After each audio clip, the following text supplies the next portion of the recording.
everybody. So I just recently realized that it has been 3 years since I did an instructional video on selling sewing patterns. It was back in 2023 when we talked about this. And so today we're going to revisit that subject, maybe make it a little bit more concise. But we're going to talk about why we would want to sell sewing patterns. Is it worth it, et cetera, and just kind of the nuts and bolts of sewing patterns themselves. So it can give you kind of an overview if you do want to get into this kind of little niche of reselling. My name is Shannon. If you're new to the channel, I've been reselling close to 20 years on all different kinds of sites. eBay, the longest, Etsy, the second longest, and Posh and Depop and places like that. And one of my little side niches, my little specialties has been vintage sewing patterns. And so I wanted to just kind of go through some things with you today. So first of all, why would we want to consider selling sewing patterns? I know people have, see them at thrift stores. They've commented to me like, how, is it worth it? Is it worth my time? It doesn't look like it. You look at selling prices on eBay and it might be $1, $2. So is that worth it? So we're going to talk about that today. So I'm going to start off just by sharing a graph. This is my all-time amount of money I've made on Etsy in my sewing pattern shop. This is the all-time total. As you can see, it's $28,498.37. Okay, so there's a couple spikes you can see in that graph there. When I first started out, I was not selling quite so many. The peak really is 2021, so that's pandemic. That's no big surprise there. But, as the years have gone on since then, we've kind of kept the numbers up a little bit. And obviously, like anything to do with reselling, the amount of effort you put into it is how much effort you're going to get, is how much result you're going to get in return. So there are times where my sewing pattern shop here on Etsy gets like no attention. And so then I get like no sales at all, right? So if I keep feeding it, then I have consistent sales in my Etsy shop. Now, I've also sold patterns on eBay in the past. I've sold patterns on Amazon quite a few years ago. So this is just the total from my Etsy shop. Now, what I want to say too is that this is, like I said, this is just a side niche. This is just very, very part-time. At this point, I have my son kind of takes photos, makes drafts. And so if I can manage a few times a week to add a few things to my pattern shop, then I'm happy and I feel like I'm doing okay with it. But I do not give it like my full attention. But there can be money in patterns. There's things to look for, and you can sell them individually or you can sell them in a big lot to either collectors or to other resellers like me who will then list them individually. So if you come across like a big box of patterns at a garage sale or a yard sale, and it's like $10 for the box, there's no doubt you could make money even if all you do is just sell the whole contents of the box on eBay. We'll talk about that more in the future.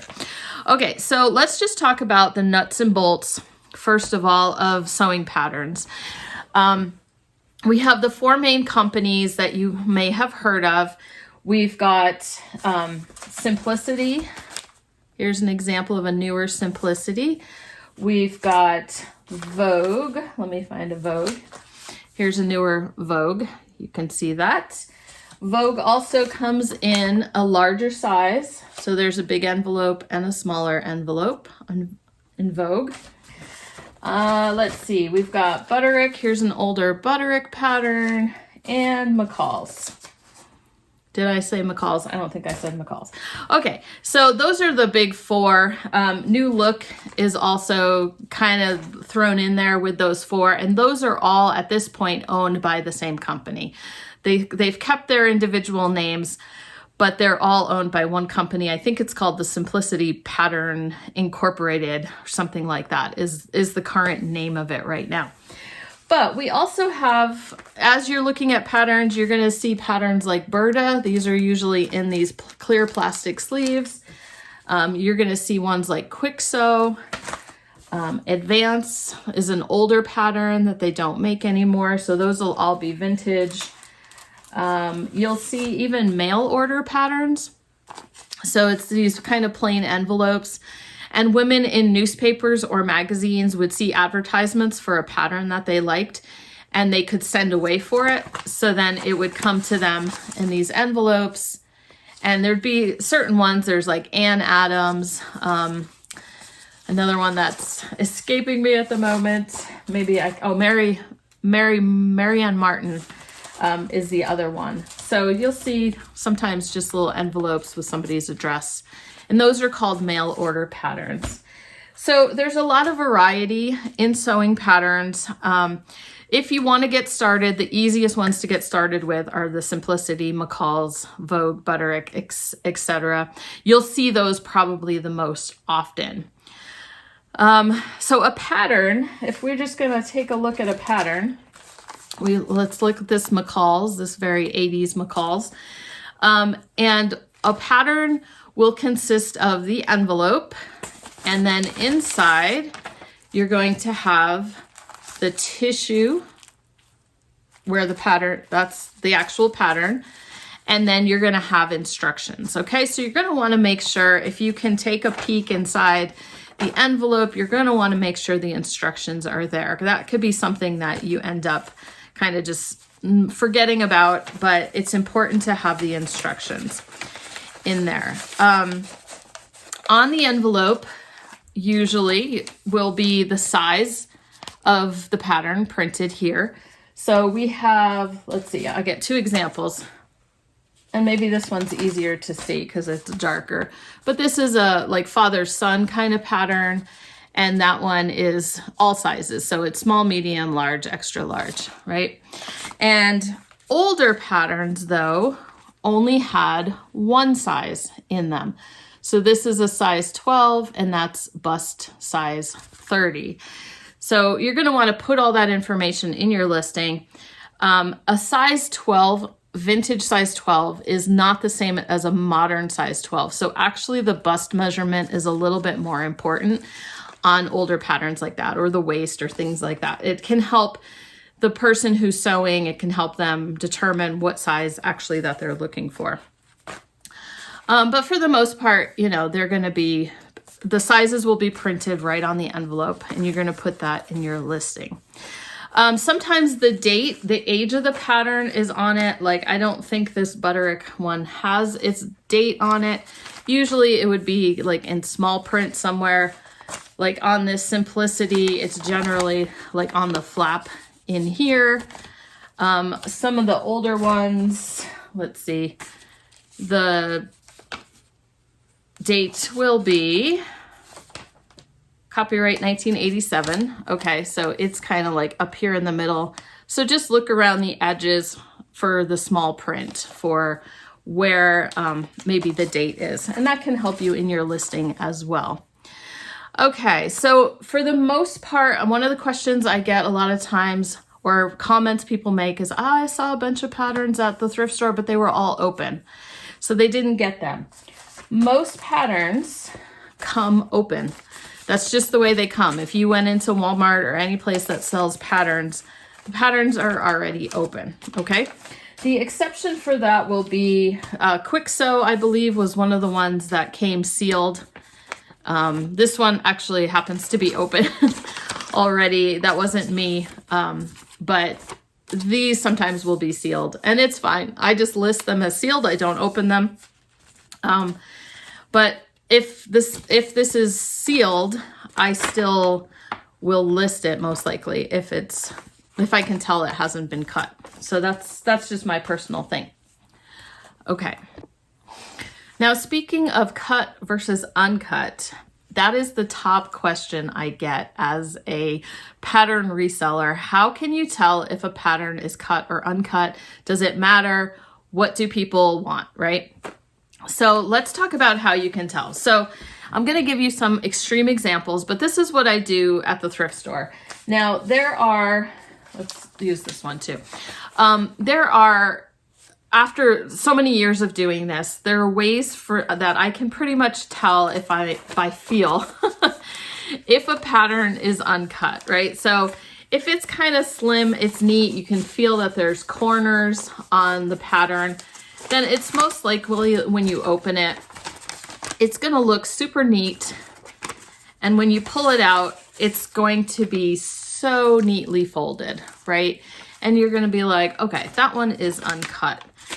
Because let me tell you, once you open a pattern and unfold it, it is so hard to get it back into what they call factory folds. Okay, so sometimes you'll see on listings FF, and people will put that in their listing. FF for factory folded, which means it has never been unfolded and like looked at or anything like that, right? So some people buying will look for that. Okay, so, you know, it can be like super neat, right? And you're just like, oh, it's nice. It's never been used. Kind of same thing. We've got this new look. And same thing. You look inside, it's just super neat and folded in there.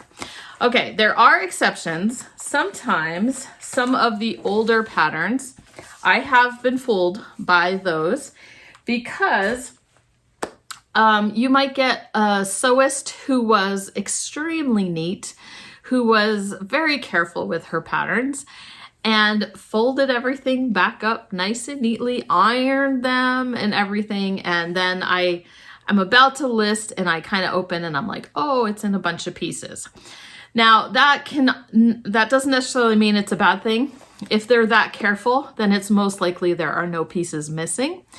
But if you come across a pattern that looks like this, and then you look inside and you see how messy that is, this is a pattern I'm not even gonna bother messing with. That's my personal, my personal view, because I can find plenty of these patterns that I don't have to do anything to, and I can just list them.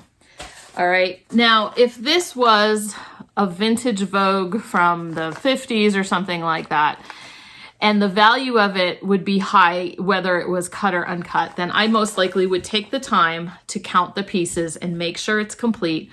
Or even on a really desirable pattern, it won't matter if pieces are missing as long as you disclose what is missing. So let's take a look at, oh, what's a good example? Maybe on an older pattern. Okay, so here's an older pattern, this Butterick 1950s pattern. And if it is cut, which is this one, I think this one is uncut, but say it was cut, say I found it and I said, you know what, the collectability of this is pretty good. Collectors are gonna want this. I'll take the time, I'll put on a movie, I'll sit here and I'll count the pieces. Well, what I've got is a handy dandy little chart on the back, and sometimes the chart is inside on the instructions. But it will give you a list of how many pieces are supposed to be in there and like a number or a letter on each piece that you can match up. So what I'll do is I'll pull the pieces out, and I don't just, like if it says there's supposed to be 9 pattern pieces, I don't generally just go 1, 2, 3, 4, 5, 6, 7, 8, 9. Okay, it's complete. I do double check the letters and such that can go with it. Oh, this one might be cut. Is it cut? No. Maybe. This could be one of those neat ones I was talking about. It is. Okay, so let me give you an example. See how neat that was? And this was cut. I think technically I do actually have this one listed. So I've already done the checks on this. But here's an example. One piece has a number 2 on it. Okay, another piece is number 1. And so then you just go along and you say, oh, here's 1, here's 2, whatever. And what I do is I take a little pencil and I check, check, check, check, and then I erase all that when I'm done. That's just my little method. Okay, I'm glad I got a chance to give you an example of one that was super neat. And a lot of times it is these older vintage ones that are cut, but taken care of like super well, okay? So I should have known on that one, then that was cut already. But see how neatly they've got it all set up, and I can get it back into the envelope. Well, probably right now. Okay, I thought I would have to do it later.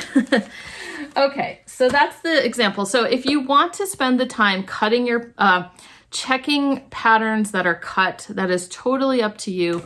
Like I said before, I can generally find enough uncut patterns that are faster and easier to deal with that I don't bother with the cut ones. There's times where you go to a thrift store and the whole box of patterns looks like this. It looks so messy, and I just look at it and I go, nope, I don't need any of those. That's okay. And I don't even bother, okay? So the other thing I wanted to mention is if a pattern is cut, okay, so say we talked about the multi-size patterns before. If a pattern is cut, you're going to want to, and you're going to list it, you're going to have to double check which size the pattern is cut to. Okay, so let me see if I can find on this one without opening it too much.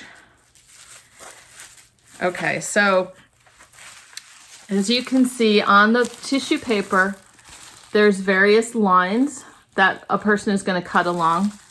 And you can see it says like 18, 20, 22 on these lines.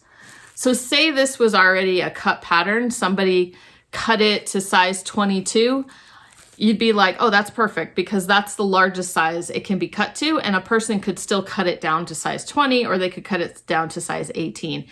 If it's cut down to size 18 already, then it's a done deal. So then it's a size 18 pattern, right?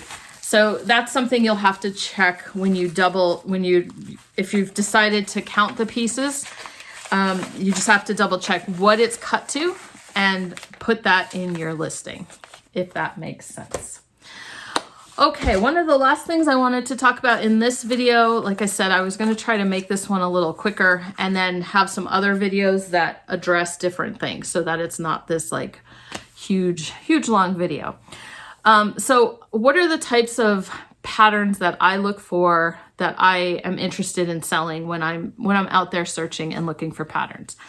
So there's lots of different styles that can sell. For a long time, it was all the mid-century patterns could sell for such good prices. So what you want to do is basically follow the trends in clothing themselves. Right now, Y2K and 90s clothing is super popular. So I've been looking for those style patterns, and those have been selling really well out of my Etsy shop. Cottagecore is still doing good. So any of the 70s patterns that are very boho, you know, like maxi dresses and things like that are still selling. The flared bell bottoms, patterns like that are selling. So I do tend to focus on vintage patterns that are at least out of print. Because if you're selling a newer pattern, you have so much competition and you're only going to get a few dollars per pattern.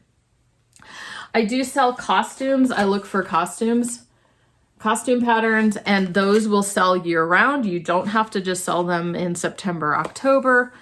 I try to look for men's patterns because there just aren't as many. Okay, so another category that I will look for in sewing patterns is the craft category. Vogue craft is a good one to keep an eye out for. It can be toys, it can be doll clothing, it can be also just things for the home, maybe aprons, maybe things like that. And, you know, I'm not going to go into too much detail about which ones I pick or don't pick, but it is a category that I'll take a look at and make my decision. Now, kids clothing, I tend to not worry about so much. Kids clothing, the patterns are pretty plentiful. There's a few exceptions, but for the most part, you don't get the higher prices for the kids patterns. So I just generally steer clear of it unless I come into it as part of a bigger lot, and then I might take the kids patterns and lot them up. Thought about doing a whatnot show or something like that to kind of move some out. I've done some on like Facebook itself. I've tried to sell some vintage kids patterns that way. But there's lots of different things. But the majority of what I sell is probably vintage women's clothing. And it's probably because it's the most plentiful. And we're talking vintage from like early 2000s all the way back to 30s, 40s. I have this old pattern. I think I have it listed. It's a nurse's uniform. So, you know, those are fun. Those are fun to like look at the history and the different designs and things like that. So that's generally what I'm looking for. Now, where can you sell sewing patterns? I'm just going to say it straight out. I get the best prices on Etsy. So Etsy is a platform for people who, you know, it's vintage, but it's also kind of more well known for being for makers, right? For handmade things. And so patterns can be sold as supplies. They can be sold under the vintage category if they're vintage, but they're also just supplies. And so you can sell modern patterns on Etsy under the supplies category because that is an allowed category on Etsy. So I sell them on Etsy. I get good prices. I don't even comp my patterns on eBay because generally the prices are so much lower. I'll talk about that in another video. eBay, I will use eBay for some certain rare patterns. There are collectors on eBay who are looking on eBay for like the really vintage, older patterns, things with higher value. You can run auctions. Sometimes the auctions can do really well and surprise you on eBay. And they might go a little bit faster because of the save search. If a collector is looking for a specific vintage pattern or style, they might have a save search, and so your pattern might get bought a lot quicker than it would on Etsy. If you are interested in Etsy, we'll talk about Etsy in another video as well, kind of now that we've come back to it again. From what I understand, new Etsy shops do have a startup fee right now, something like a setup kind of fee. And there are like listing fees. I'm going to put a link down below that if you wanted to start your Etsy shop, I think the startup fee would get, you know, you could sell a few patterns and cover that pretty quickly. But I'll put a link down below. If you set up your Etsy shop through me, through my link, you'll get 40 free listings to start with. And the listing fee is good for like 4 months. So it's 20 cents per listing, but you don't renew for 4 months. It's not a monthly 20-cent listing fee. So you'll get 40 free listings. I'll get 40 free listings, and I'll put that link down below. And let me know in the comments if you want like an Etsy video kind of about selling on Etsy. It's been a while since I've done anything like that. And I think, like I said in the past, I had sold patterns, like newer patterns, one with barcodes on Amazon, but I haven't done that in many, many years. So my recommendation is Etsy because that's where the people who will pay up a little bit for patterns, that's where they're hanging out. And if you watch my videos, I do a what sold. I'm trying to get back to doing what solds every week. And every week I share the patterns that have sold on Etsy, and you guys can see, you know, and I've had people comment like, how do you get such high prices for those patterns? I mean, we're talking a pattern would sell for $2 on eBay. I can get $12, $13, $14 on Etsy. Okay. So my next video, I think what I'll do is I'll do a video. The next one will be about researching patterns, pricing them. How do you do that? Especially if you don't really have comps to work off of. And then I'll go through how I list my patterns, keywords, type things I use, how I store them, how I ship them. Okay, we'll make that one video. And then the other video I'm planning is just kind of BOLO patterns. What patterns should we be on the lookout for? What are those high value? Yeah, I've done a video like this in the past, but it's been like 3 years. Okay, so I'm gonna let you guys go. You guys let me know anything I missed in this video that you would like to see in an upcoming video. Have you tried selling patterns? Have you had any success with patterns? Do you have any questions? Leave them all down in the comments below, and I will talk to you guys soon.